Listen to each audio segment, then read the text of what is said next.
I want to show you the assignments that I put on there. I said you have to do them digitally. I'm going to show you an example how to do them digitally. So this is, I gave you this, and some of you have already completed them. So yeah, continue ignoring me if you want to. And I saw some of you working on this as well. So in this particular thing, I have given you an equation or a word problem that you can kind of decide here. So there's $100 in Holly's bank account. She deposits $50 into her account each month, but doesn't take any out, right? So at the beginning, what's our initial balance for Holly? What does she start with? At 0 months, how much money does she have in her bank account? Based on this sentence right there. 50. That's how much she gets per month, right? Okay. Megan? 100. Yeah, she starts with $100, right? Like that. And so she makes $50 each month. So we enter in stuff like this, and so on and so forth.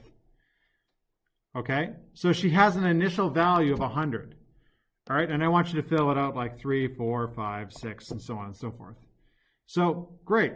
Then I want you to graph that relationship. So the reason why you have to do this digitally, because if you print this off, this page here just looks like a gray thing. But what I want you to do, actually, is you can just click on it, and it starts a Desmos graph. All right? Now, we can enter in the values here that you had from your table, and it'll graph it for us. So, like when Holly, it was X's are 0 months, so she started off with 100, and it was 150, and 200, 3, 4, 5, 6. So it's going up by 50 each time, and I get to graph it, and I'll finish that graph. And then when I do that, I can take a picture of that graph. I can go like this. And go, here's Holly's bank account. I'm going to take a picture of it. I use the snipping tool to take a picture, and then all I have to do is click on here, and then press Control V, and my picture pops right up. All right? So this is why I want you to do it digitally, because I want you to be able to enter in your plot points here. So you got to get practice using Desmos and entering stuff into the table of values. So once you've done that, you're going to write an equation to model the relationship, and you're going to answer a couple of these simple questions here. Now, on the next assignment, so I delete these things here.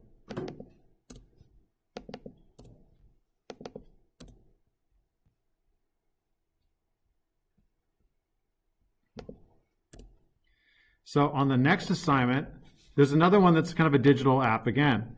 So on this one here,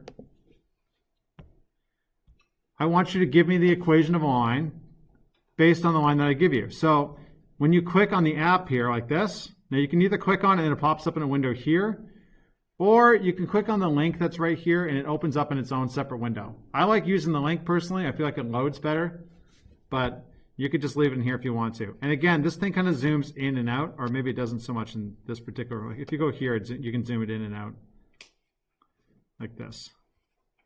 All right, so there's a graph. I'm going to do a new line, so I'll click new line. And I'll tell you, I got a line that I like. All right, I got a line that I like here. And I need to give the y-intercept. So what's the y-intercept on my graph here? Can anyone see this? What's the y-intercept? This is the eye test right now. Can anyone see it? The y-intercept is this value right here, right? Which is 5. And I can do the slope. I look at 2 points. I could pick this point and that point if I want, because these are obvious. Let's do that. So it's going to go down 5 and over 10. So down 5 is -5, and over 10, I go like this, /10. So my equation, y equals -5 over 10, x plus the y-intercept, and I press check, answer. And my answers are the same. It's an equivalent fraction, equivalent ratio here. But it's basically the same. So when I get that answer done, I can again take my picture like this, and I'll go back to my assignment, and I'll paste the picture into the box. And I think I want 5 of them. Yeah. So they're in there. So yeah, do 5 separate ones. So you go back to your website again and press new line and find one that you like. This one's nice and easy, right? Y-intercept is 3. The slope is going to be down 3 over 3. So negative 3 over 3. Again, you could have picked this point in there and say it's going down 1 over 1. So it gives you just negative 1. So y equals, let's put negative 3 over 3 just to continue with my pattern here, plus 3. And I'll press check answer. It's the same thing. Okay, so you're going to do 5 of those. And likewise, the last assignment is kind of the same idea. Right here, except this time, I want you to graph the line if I give you the equation. So in this situation, I press new line in a second here. Okay, new line. All right, so there's my line.